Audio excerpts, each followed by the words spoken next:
Mr. Masahi Yamaguchi of NHK Japan. So welcome back. I am a reporter of Japanese Public Broadcasting Corporation, NHK, and next week, President will go to Japan and meet Prime Minister Abe. What are you looking forward to meet him, and what are you looking forward to talk about? Well, last week, Japan donated Coast Guard ship. Like this, Japan government has a concern about dispute about South China Sea, and next week, do you plan to talk about the dispute about the South China Sea? well, I didn't get your questions in totality, but I'll just answer you. First, yes, I'm going to China to visit Japan. Well, Japan nga pala. Ako yung antok. I'm going to Japan maybe. I don't know, kailan yun? I'm going to Japan to visit your country. I don't know if it's just an official visit or state visit. To me, it's just the same. And of course, I have to talk to Minister Abe and the rest of the officials of the Japanese government. Maybe go to the Diet to just see it for myself. I have looked at the place from the outside that I was not really able to go in. My talks with the Japanese government, particularly the Premier, would really be solely on, well, most of it actually is economic cooperation. And of course, shared interest. Now, the most important thing there is the shared interest is really, if I get what you are driving at, is about the South China Sea. You know, I said I cannot talk for your country. I have to wait until I meet Minister Abe. What would really be talking about. But the South China Sea has been the contention with several other countries vis-a-vis against China. The award to my country was an arbitral decision, and it said that that piece of property there, if at all, is really part of our exclusive economic zone. It has nothing to do with the territorial waters. But if you are entitled to a fish fund, as agreed upon by all, that each country shall own a fish fund of its own for its sustenance, that is what it is being talked about in that judgment. I told everybody, and I told China, I cannot surrender anything there. And in passing, I mentioned, they said that, they answered that at least what was, you know, we do not want trouble there. We can only talk. And we hope that your country will not, you know, do something foolish to start a violent war or incident. And I said no. And we cannot talk about it because I cannot give or promise anything which I cannot do under the laws of my land, particularly the Constitution. And that would be maybe also the meat of what I would tell your minister, that we can only agree to talk peacefully, resolve the dispute, and maybe come up with something that is good for everybody. Just maybe. In other words, if you're asking me now, since I have to talk to Minister Abe, I cannot make any projections of what will happen. But to the Chinese government, I said, well, if that is the thing, that is what is in your mind, because that is also my stand, we will find a day to talk about it only on the issue of the South China Sea and no topic at all. It could be bilateral, depends on the development. It could be multilateral, and that would include Japan. Those are what I suggested in the future. The last question is from Jem Avancenia of TV5. Sir, may gabi. Sir, comment niyo po dun sa nangyaring dispersal sa harap ng US Embassy noong Wednesday po. You know, the police said that natakot kasi na-corner sila. There were just two of them, I think, in the crowd. They were surrounded by the group of militants. Alam mo, yan ang sinasabi ko. Even in war, even in everything, it's miscalculation. Well, I think that the police there was... nobody would ever do that in the midst of a troubled... I'm not justifying it. Just say maybe. Baka he was under stress. He might be they might gang up on him, hurt him. And so he acted on by instinct, self-preservation. Tsaka yung namang hindi naman talaga yung talagang may gusto siyang patayin. Padiretso-diretso lang eh. Hindi naman talaga yung pinipili niya kung saan yung mga tao. But I said, I am not, this is not a brief for the police. I might say that. Pero I intend to look at it. I will try to talk to the police, invite him for coffee, and I will talk to the activists. Para naman hindi sila, I would like to know what really happened. The dimension can only be had if I would do the questioning myself. I do not want a quarrel between there's no more left here. I do not want to hear from our side, Governor, right, or from the left. We should stop it because we are talking, and we are all Filipinos. I do not want anybody hurt there. Not the police, not the young militants. It's about time that we should really treat this as a matter with civility. Hindi na yung na lang dyan kasi batuhin mo yung mga police. Police naman come in swaggering and beating people. That I would not like that in these things happening in my administration.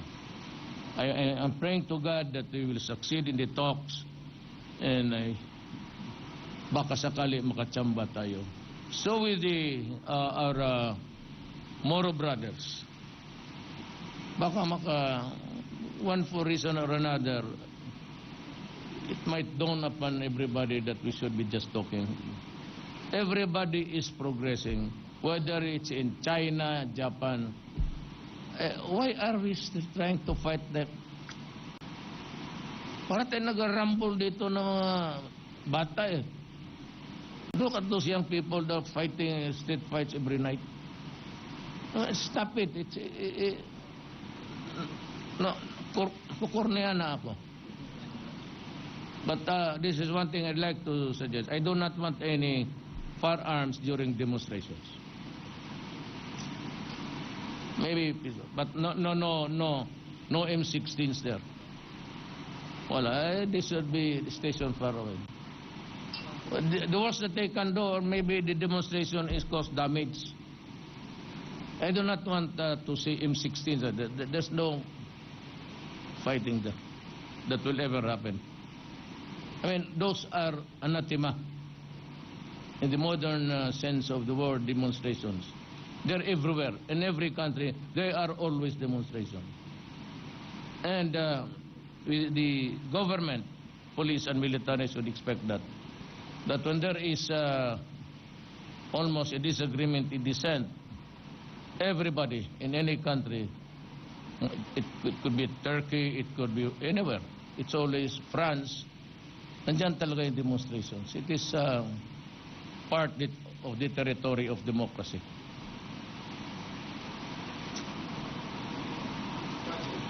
Sana. Yeah, okay. I might not be able to hear you. You know, I had this sleeping when I was. You might want to use the. Yes, sir.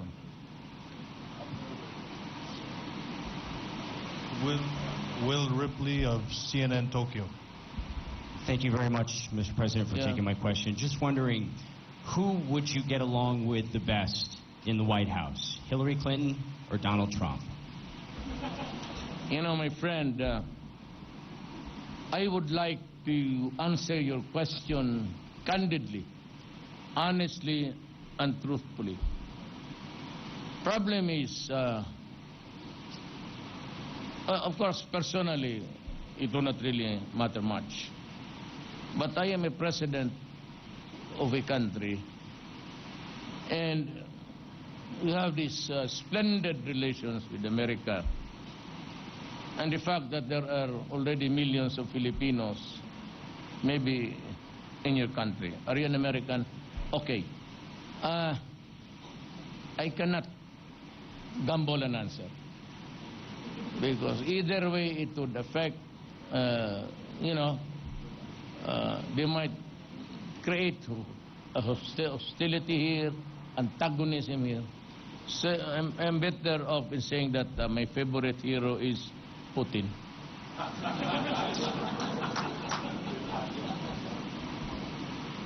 Some in the United States and elsewhere have compared you, the reason why I ask, have compared you to Donald Trump, the Republican candidate. What do you make of those comparisons? Speaking off the cuff, speaking what's on your mind. Donald Trump has also done the same thing. Valid issues, actually. Valid issues. Trump is airing something which is should also be a concern. One is terrorism. Everybody should be worried about terrorism. And of course, in this modern world, multicultural countries, again, there should be some semblance of, acceptance and maybe, especially in the matter of religion, tolerance. Those are both words, but they have deeper meanings if you go into it. Tolerance, tolerate your religion and respect it and all the things like that. Terrorism, it's there. And frankly speaking, I'd like to be honest with you. America somehow, not all, somehow provided the reasons for the terrorism there right now. Why? Well, you need not be a terrorist. There has to be an explanation.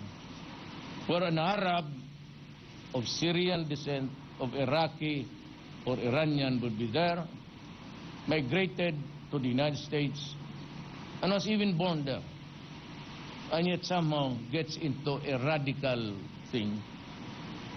Maybe not even the history of the Persian Empire and all of these things. What they see are the bombings and the killings of soon.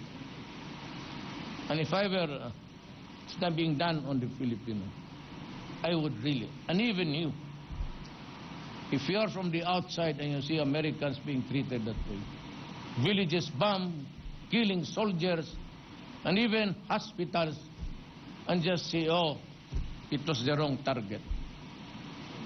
You, by those pictures alone, you need not physically bring him inside the United States. With those images on TV and on the Facebook, you have created so much terrorism in your country. That is what I can say honestly, my observation about America. You have imported terrorism to your land. Okay? Yes, sir. The last one, the third. Yeah, okay. Ian Cruz of GMA. Welcome back, Mr. President. Ian Cruz of GMA7, sir. Sir, did you bring up the issue of Filipinos' fishing rights in the Scarborough Shoal with President Xi Jinping? And was there any assurance from the Chinese that they will not reclaim any part of the Scarborough Shoal, sir? I leave it to the... Yes, of course, we did. I leave it to the Chinese authorities what they will do in the next few days from now. Napag-usapan namin, pero no. I leave it to them to... So one of the things I said that in the private talks, which I cannot. But tingnan natin. Let us see what develops in the days to come. Last... Hindi ka man bidya.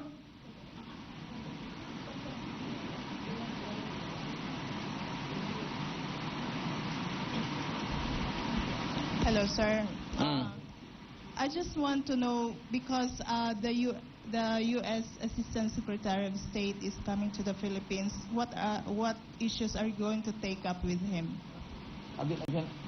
The U.S. Secretary of State, Daniel Russell, is coming to the Philippines. What issues are you going to take up with him? Secretary of State. Assistant Secretary of State. The Secretary of State here is Perfecto Kerry Yasay. Yeah. Yes, thank you. Thank you, ladies and Salamat. gentlemen. Thank you, Mr. President. Good night.